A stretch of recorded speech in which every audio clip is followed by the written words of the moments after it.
But first to the Middle East, where a threat of assassination has collided with street fury and military alerts. A senior US senator has issued an extraordinary warning to Iran's leadership. Lindsey Graham said President Donald Trump would order the killing of Iran's supreme leader, Ali Khamenei, and the Ayatollahs if Iranian forces continue killing protesters. Well, this blunt message was made by the Republican senator during an interview on Fox News, and he framed the warning as both a threat and a promise. He said, "To the people of Iran, we stand with you."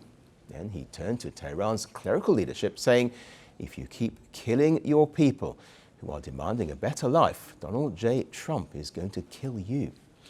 And Graham added three words that echoed across the region: help is on the way. Well, the statement landed as Iran moved into full military readiness. Several reports confirmed that hundreds of units from the Islamic Revolutionary Guard Corps and the regular army were placed on the highest alert. Senior commanders said forces were hands on the trigger, ready to respond to any hostile move by the United States or Israel. Actions or statements raised by figures such as the Prime Minister of the Zionist regime or some radical American officials regarding Iran's internal affairs amount, under international norms, to nothing more than incitement to violence, incitement to terrorism, and incitement to killing.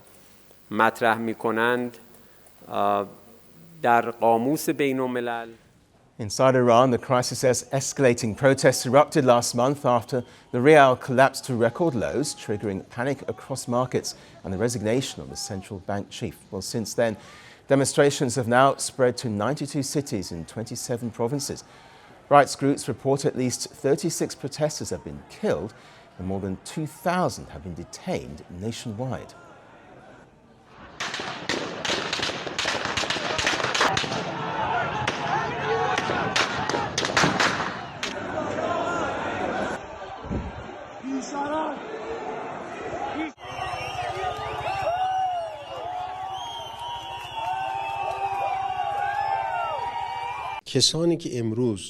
If anyone comes into the streets for riots or to create insecurity or supports them, then no excuse remains for them.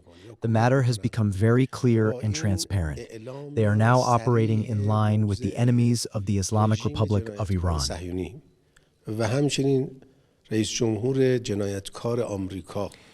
Well, in fact, during the interview, Graham also repeatedly pointed to Venezuela as a warning. He cited the recent US capture of Nicolas Maduro, calling it proof that defying Trump ends badly. He even said allowing Maduro to remain in power after a show of force would have been fatal to US credibility, and argued that Tehran should take note. But Washington's pressure is not limited to Iran. Trump has also threatened action against leaders in Greenland, Mexico, Colombia, and Cuba. He's warned Tehran it would be hit very hard if protesters continue to die. There's been protesters killed in Iran. You said we were locked and loaded, ready to go. What is the line there for when the U.S. is going to get involved in those protests? We'll take a look. We're watching it very closely. If they start killing people like they have in the past, I think they're going to get hit very hard by the United States. In fact, the US has even openly backed Israeli threats to renew strikes on Iran's nuclear and missile programs, led by Prime Minister Benjamin Netanyahu. Iran, meanwhile, says it's rebuilding missile capabilities after June confrontation with Israel and as US sanctions continue to bite. Iranian officials expect prices of basic goods to rise by up to 30% in the coming weeks, but opposition figures are calling for coordinated nightly protests, claiming cracks are forming inside the regime. This is a direct message addressed to Iran's armed and security forces. You who wear a military uniform to defend the Iranian nation and who are now facing a historic choice.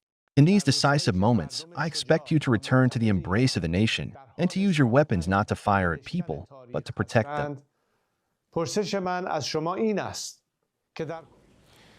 Analysts still say that leadership change is unlikely in the short term, but reports of Khamenei preparing an emergency escape tell a different story. In Iran, the streets are restless, the generals are on alert, and from Washington, the language has shifted from pressure to threat.